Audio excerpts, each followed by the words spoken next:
Une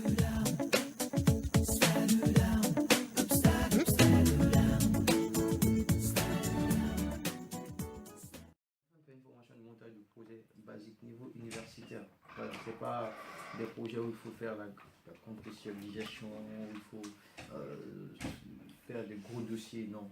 C'est un projet au niveau étudiant, au niveau association étudiante. Voilà. Et même si on a eu des projets plus gros, voilà. Ça aussi, il y a les modèles. Si vous voulez, après, on pourra rentrer dans les détails.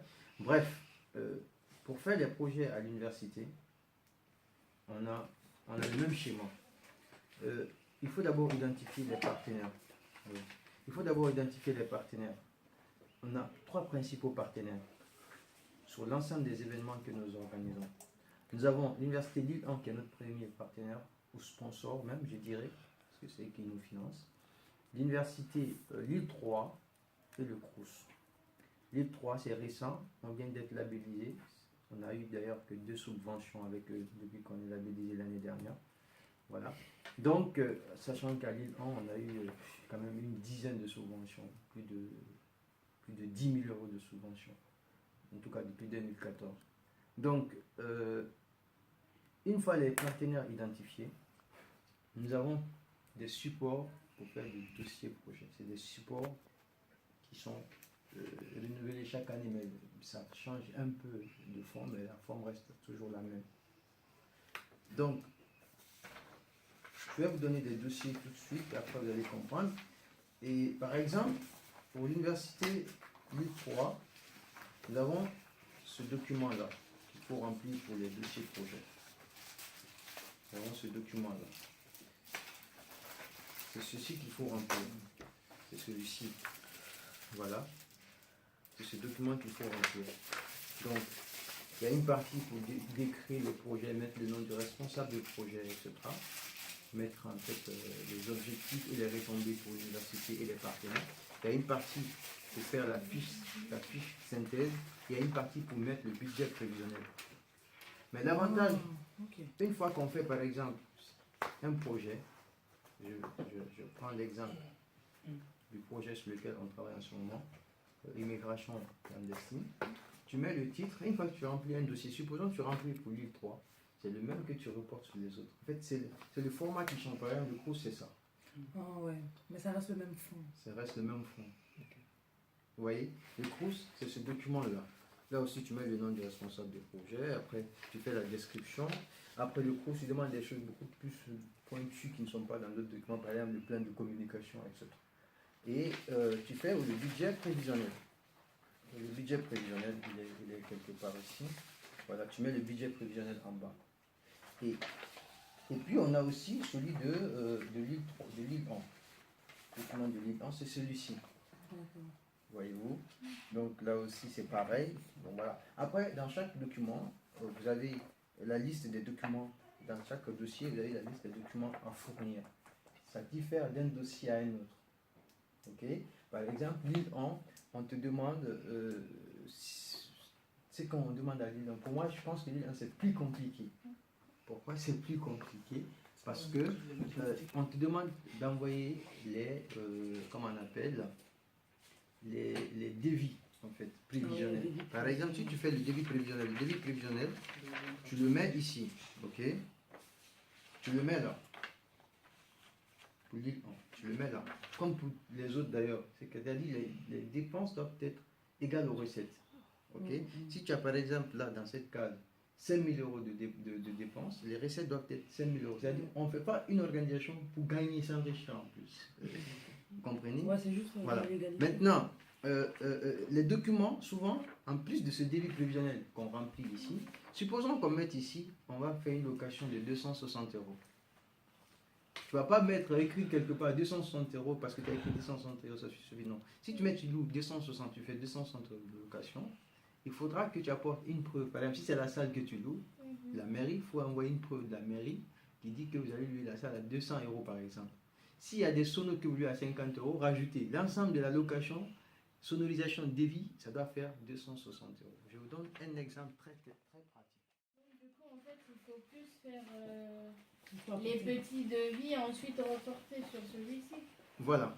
C'est-à-dire, avant d'écrire sur celui-ci, Il faut vraiment il faut tout d'abord regarder. faire des savoir devis. ce Il que faut tu d'abord vas faire faire. les petits devis. Mhm. Déjà, par exemple, ça c'est notre dernier projet, la deuxième journée. Mhm. Je crois que c'est le dernier projet qu'on a réalisé. Ok. Là, c'est par exemple le dossier type qu'on avait présenté, bon, avec quelques légères modifications. Ça, c'est le dossier type du projet, c'est un modèle. Et par exemple, ça, c'est une preuve de devis. Ok. C'est une preuve. Pour les artistes, il y a deux choix. Le premier choix, c'est que l'artiste que tu contactes, il te fait lui-même un contrat. Ok. Sachant que les artistes, vous allez quand même échanger par mail très souvent. Si ce n'est pas lui que tu contactes directement, c'est son manager, ou bien vous allez parler au téléphone avant de convenir d'un montant. Ok. Tout ça parfois, ça peut servir de preuve. L'université peut te demander, est-ce que le montant que tu dis c'est trop? Est-ce que tu peux nous joindre les mails que tu as échangés avec l'artiste pour voir jusqu'à combien, en fait, les efforts que tu as fournis pour arriver au prix que tu as convenu avec l'artiste. Ok. Mais l'essentiel qu'il faut retenir, c'est que le devis pour les artistes, c'est le contrat. C'est toujours le contrat. Soit par lui, soit par toi qui le fait venir. Tu fais le contrat, tu lui proposes. Si elle est partie à modifier, il modifie. Le montant, tu le mets dedans et tu mets les coordonnées du manager de l'artiste ou bien de la structure avec qui tu négocies l'artiste. Parce que l'université peut toujours faire des enquêtes. Nous, souvent, quand on fait des contrats, on met les coordonnées, on met l'adresse et on met le numéro de téléphone ou le mail. Ça permet à l'université derrière, si elle veut faire des enquêtes, de faire des enquêtes. Et c'est arrivé. C'est pas toujours fréquent, mais ça arrive parfois qu'ils appellent pour voir est-ce que c'est vrai. Mais s'ils ont des doutes forts et sérieux, ils peuvent appeler pour voir est-ce que ce contrat-là, c'est un contrat qui est vrai. Est-ce que le montant qui est dedans, c'est le même montant qui a été décidé avec l'artiste. Donc, supposons que tu dis que tu fais venir un artiste à 1000 euros.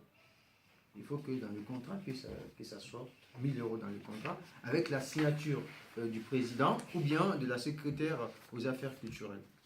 Après, vous avez aussi d'autres formes de preuves. Voilà. Par exemple, la sécurité. Si tu dis tu vas envoyer des agents de sécurité, tu ne vas pas faire un papier, tu dis devis c'est 400 euros. Non. Tu contactes une société de sécurité qui te fait un devis. C'est pourquoi je dis c'est plus compliqué. Tu ne peux pas traiter directement avec l'agent. Tu ne peux pas essayer de tu peux pas. Même si tu peux faire ça, mais pour le devis quand même, et pour les factures, il faut que tu envoies des preuves là. D'accord. Par exemple, nous, il est arrivé qu'on fasse des devis sur des événements. Mais après, on se désiste, on ne prend pas de... Par exemple, nos derniers événements, on ne prend pas parce qu'on voit que le budget qu'on avait prévu, on n'a pas. Tu vois, quand c'est comme ça, tu peux même supprimer une partie du budget. Tu vois. Mais si tu veux déposer le dossier tel que tu le définis dans ton budget prévisionnel, genre tu dis 400, supposons que tu as prévu 400 euros pour la sécurité, tu contactes la société te dit 400 euros parce que parfois ils peuvent te demander c'est quoi votre budget.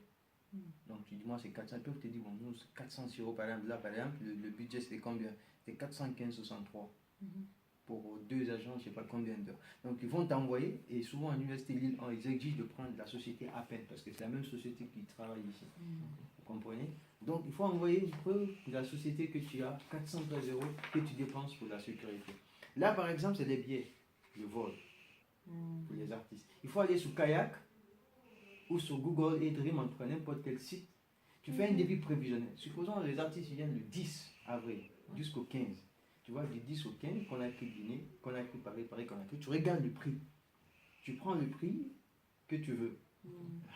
Généralement, on prend le moins cher. Ça dépend. Si l'artiste te dit je vais Air France, tu vois le billet le moins cher en Air France. Si ce n'est pas le cas, tu prends Air Maroc le moins cher.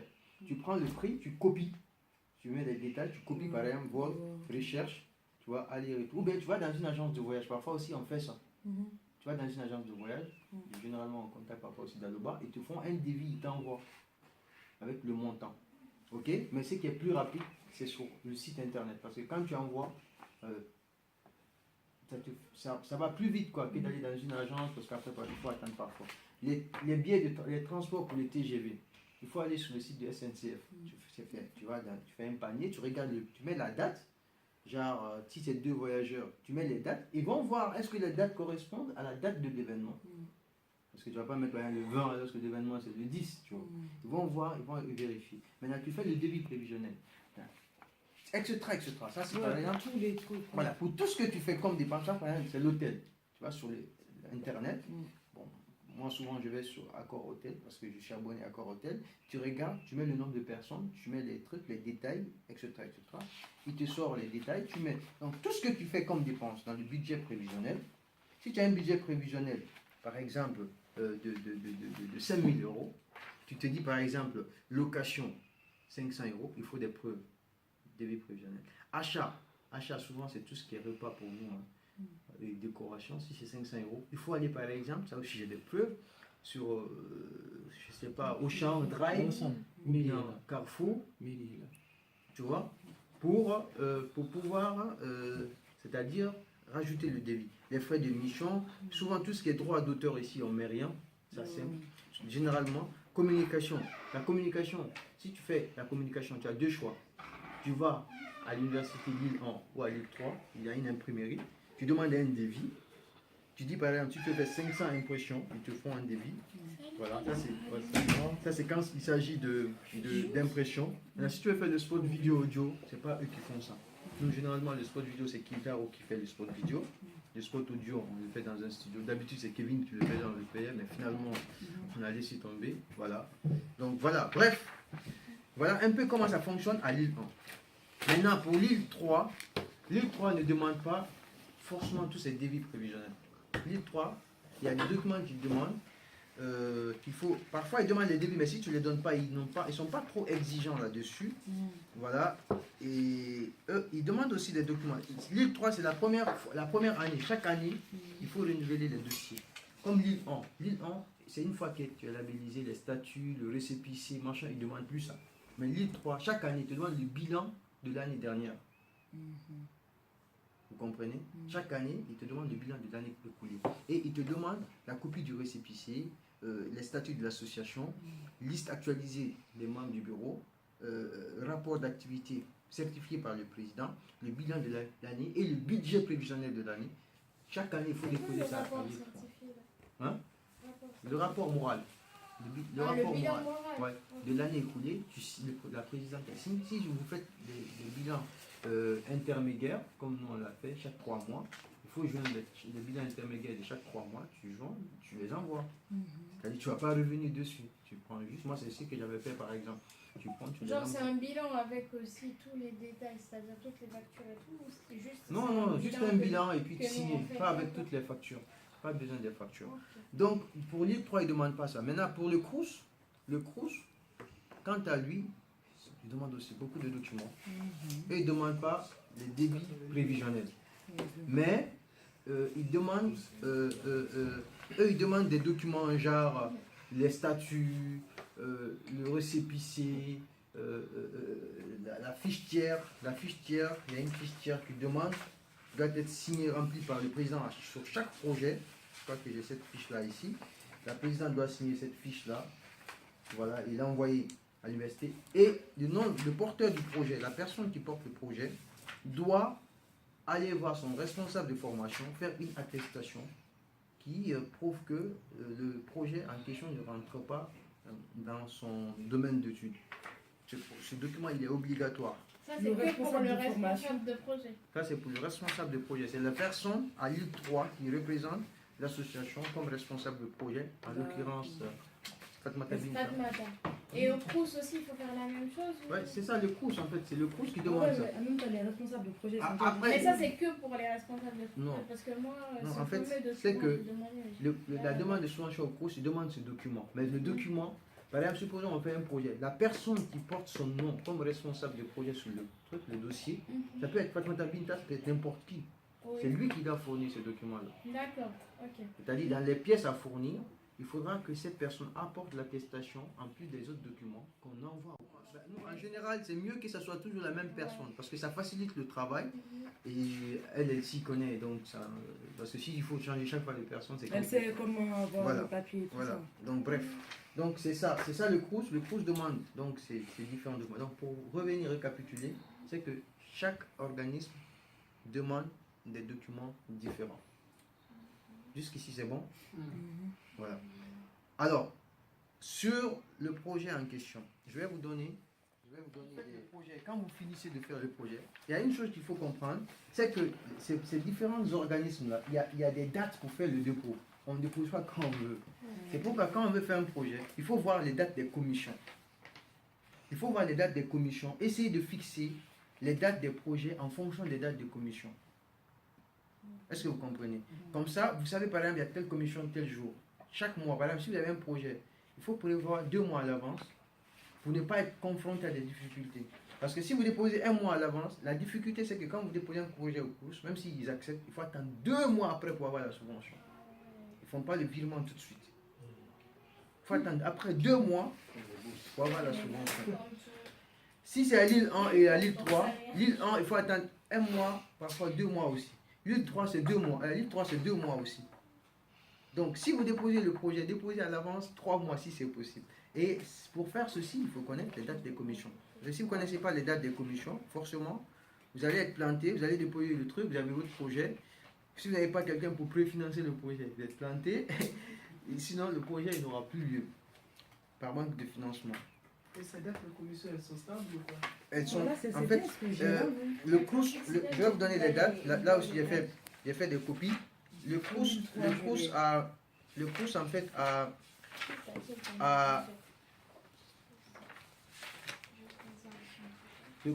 fait a 4 commissions chaque année.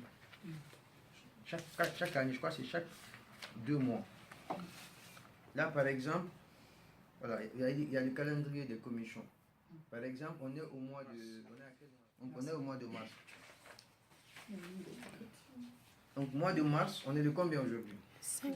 Bon, par exemple, mois de mars, la date limite de dépôt de dossier CROUS, c'est le 1er mars. Donc, tous ceux qui n'ont pas déposé leur dossier, déjà, ils ne peuvent pas demander de subvention pour les projets. Nous, on l'a fait pour les prochains projets. Les familles, non. Oui. Pour le CROUS. Maintenant, les entretiens. La commission du CROUS, c'est le 21 mars. Le 21 mars prochain. Il y a une commission du CROUS. Donc, c'est qui doit être en charge. Ils ne font pas d'entretien préalable. Non, non. Le CROUS ne fait pas d'entretien CROUS, c'est la préalable. commission La commune, directement c'est ça. comme. Ouais. En fait, le CROUS, c'est une commission où il y a les représentants de toutes les universités. L'île 1, l'île 2, l'île 3. C'est à quelle heure? Le CROUS, ils vont envoyer une convocation. Mais s'ils ne l'envoient pas, il faut se préparer pour ne pas que ce soit comme la dernière fois. Donc, l'île 1, quand tu fais un dépôt, il faut faire un entretien préalable. L'entretien préalable à l'île 1, c'était jusqu'au 3 mars. Ça aussi, ça a été fait par minuit, je crois. Oui. Et la commission de l'île 1, pour mars, c'est le 23 mars. Ok? Donc voilà. J'ai une question par rapport au CROUS. Oui. En fait, ces commissions,